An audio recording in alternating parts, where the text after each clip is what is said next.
Hello and welcome back to another episode of Weekly Waypoint. Today we are playing Forza Motorsport 8, but it's not called 8 because reasons. Obviously, if you saw last week's Waypoint, we were playing Forza Motorsport 7. Today we're playing Forza Motorsport not 8, and I'm playing it on the Xbox Series S, so if you expected it to look slightly better, that's probably why. I still think it looks really good on Series S, and it's definitely like an improvement over Forza Motorsport 7, most notably I think in terms of weather visuals and nighttime lighting, but also when you're on Series S you can, and I'm in performance mode as well I should add, you can notice, like, I think most notably towards the furthest reaches of distance you can see the resolution where it's not necessarily as high as it could be.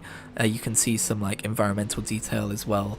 Not necessarily as high as it should be, not as awe-inspiring, but I think it still looks pretty damn good for what it's running on. I did say to myself, you know, I render these, I record these and I render these in 30 frames a second, so I should probably drop it down to quality mode just while I record the race. But honestly, quality mode, I don't know if it actually hits 30 frames a second. If it does, it's not a smooth 30 frames a second. I found it actually kind of difficult to race in, so I actually bumped it back down to performance mode. Of course, I'm sure there are people who don't care about Forza or track racing games or anything like that, so don't worry. There will be other things I talk about in this episode, but this is the flavour of the moment, so I will be discussing it. In case it's not obvious, I am racing against AI. This is the single player campaign that I'm recording here. I know last week I recorded some multiplayer for Forza Motorsport 7. In another weekly waypoint I will probably go and record some multiplayer for Forza Motorsport 8. I can't help it, I'm calling it 8, I don't care. I've only played one I don't know, round race. I've only done one race in multiplayer so far, and it's quite a lengthy ordeal, I have to say, to its benefit, but it is a lengthy ordeal. I started and it said 20 minutes until race start, and you spent those 20 minutes doing practice laps and doing qualifying laps, which are different. Practice laps are literally just like, you know, learning the track and gaining XP for your car, and it's actually more fun than it sounds, I promise. But also you only get 3 potential qualifying laps, and I do believe you can enter these, like it says, oh, next race starting in, like you might go there and it says like 5 minutes and then you've got 5 minutes to do your qualifying laps or whatever. I think I got unlucky and ended up starting a lobby with like the highest possible time limit waiting for the next race, and I'm a little bit torn about that because on the one hand it was 20 minutes before the race even began. It took a long time to complete a single race, and yeah, I was a little bit like, okay, can the race start now at some points? But on the other hand, when you're actually racing around a track doing practicing laps, the time does go quite quickly, and it did lend itself to more of like it felt like an actual proper like race day. Not that I've ever been to one, but you know, like what I imagine one would be like, where I've spent a decent amount of time on the track and I recognise the other cars that are racing around the track with me, because if you don't know, when you're doing practice laps you are also doing them on the same track with the other drivers. And then when the race actually did finally commence, it felt like quite a, you know, like quite an exciting event. And I got 4th as well in my first ever race. I think it was 4th, it might have been 5th, I think it was 4th. I've got screenshots somewhere on my Twitter, and I had a really bloody good time. Like, we were kind of passing each other at several points. At no point like did it feel like it did in Forza Motorsport 7 whenever I played that online, where it's just like, oh, everyone's just kind of faster than me. It probably helps that, like, at least in the multiplayer lobby I was in, we all had the same car with the same specs. Oh, I should mention, I had some trouble with this car. This was the first time in Forza Motorsport 8 that I had some trouble with the car's handling. I think it's because it's rear-wheel drive. I assume it's rear-wheel drive. It feels like it is. I'm not a car expert.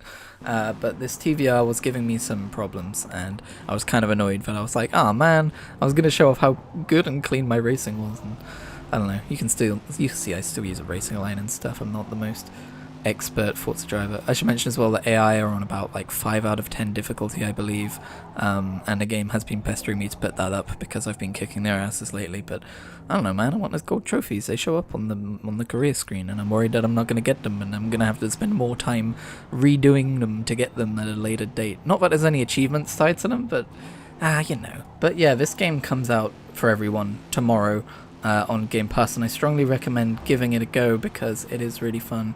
And if you've played Forza Motorsport 7, it is definitely an upgrade over Forza Motorsport 7. The car leveling system I should talk about as well. I know a lot of people hate it because, you know, they're tuners and they're tweakers and they're performance parts enthusiasts, and they want to meddle with their car, and having that locked behind an arbitrary level up system is obviously frustrating for those people. Me, I use the quick upgrades. I see level go up, I go into car performance, I press X, it automatically applies upgrades which it says will keep my car competitive. I go, that's good, I want my car to be competitive, I accept the upgrades and I continue on. And as a basic ass, video game enjoyer, I do kind of enjoy that progression with each car, leveling them up and stuff. I'm probably in a minority on this, so I hope they do change it for the people who don't like it, or at least provide an alternative idea, an alternative solution. Maybe make it so that the car levels don't apply in multiplayer or something.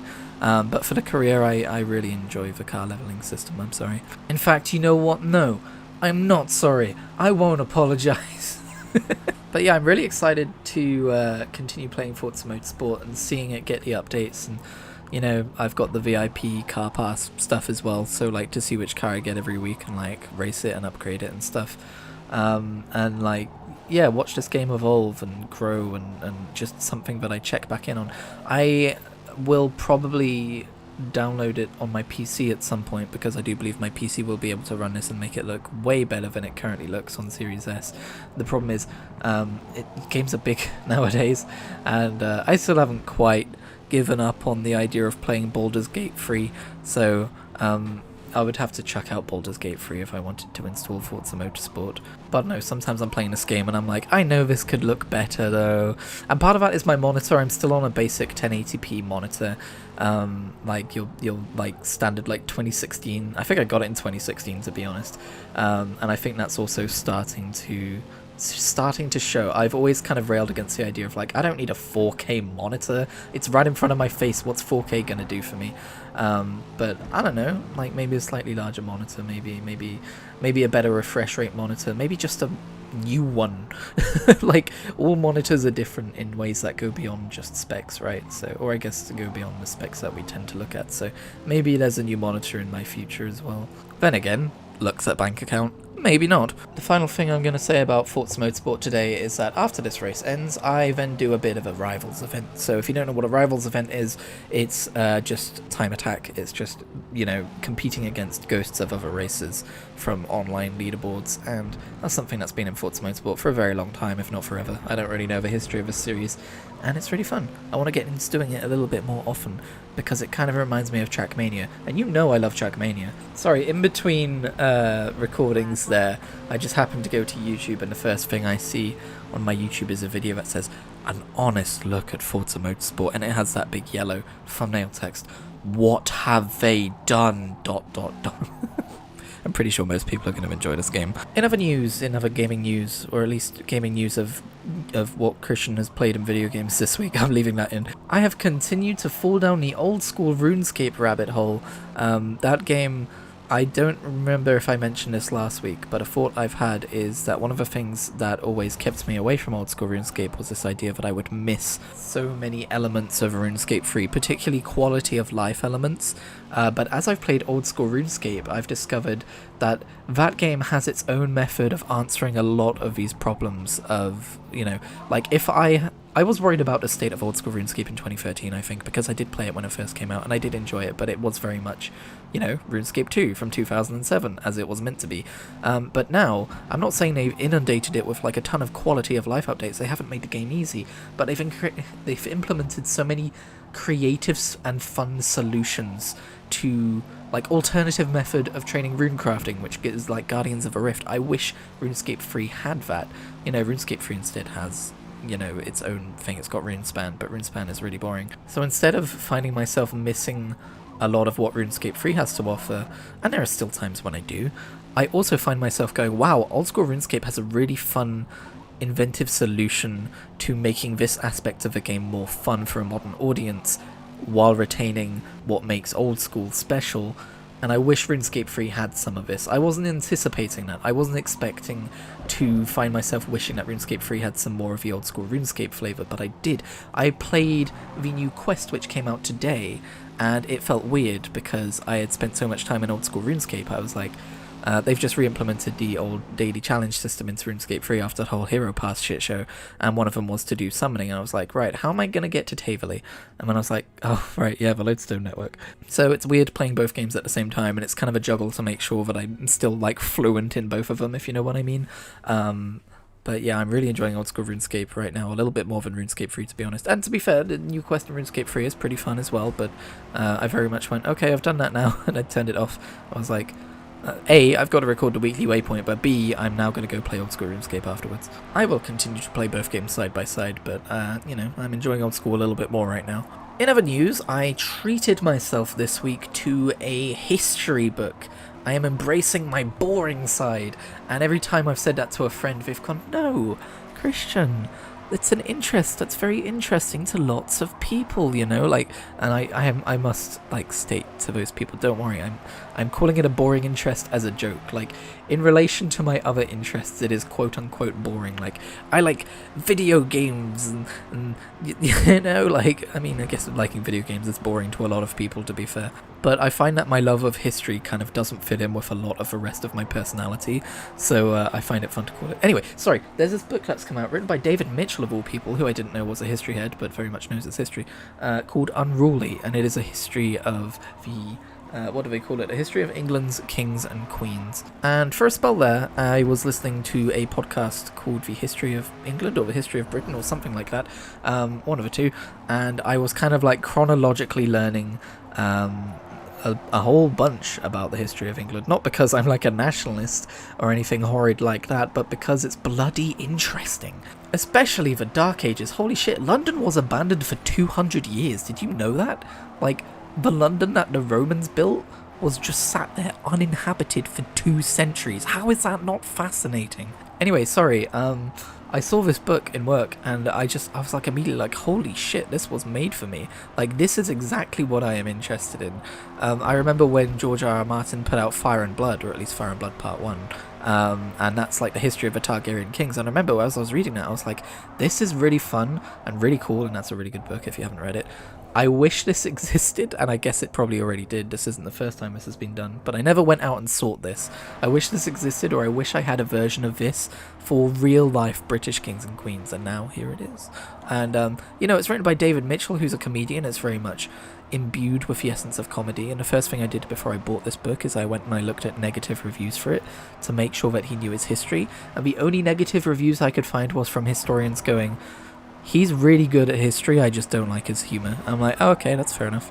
I'm like, oh god, how many chapters in am I now? Like 6 chapters in? I'm like, I fucking love this. I've laughed out loud several times. I don't know if his comedy is for everyone. And to be honest, I don't know much about David Mitchell, so if he's done something horribly controversial, I'm afraid I don't know about it. He seems like a decent bloke, though, from what I know about him. Touch wood. But one of the reasons why I bring this up, besides it being an interesting thing that is happening in my life that I want to talk about, or I guess maybe not an interesting thing, but interesting to me, is that I was going full steam ahead on Book 9 of A Wheel of Time. In fact, I'm only like 5 or 4 hours away of audio from finishing that book, so expect Blurble Reasoning on Book 9 of A Wheel of Time soon. That's exciting, right? Right? Anyone who's still subscribed for me for that is still here, right? But what I find really funny is, like, this week I entertained the notion of, should I do like a reading challenge where I try and finish the Wheel of Time series before I hit 30? Because at the moment, I'm 28 and my birthday is in June, so that gives me about a year and a half, right? And my current average speed of reading these books means I will not finish it before I hit 30.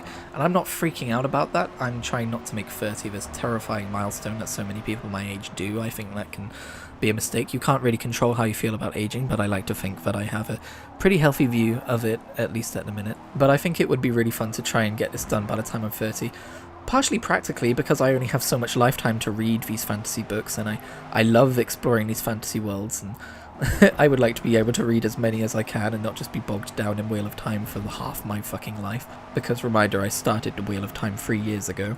But also just as a fun little reading challenge, you know, like, it's a fun milestone to try and hit. Can I finish the Wheel of Time before I hit 30? So naturally, when I went to work yesterday morning and I saw this 400-page history book sticking out, looking at me, I went, I want nothing more in the world right now than to purchase and read this book, because that's how fixations grip you.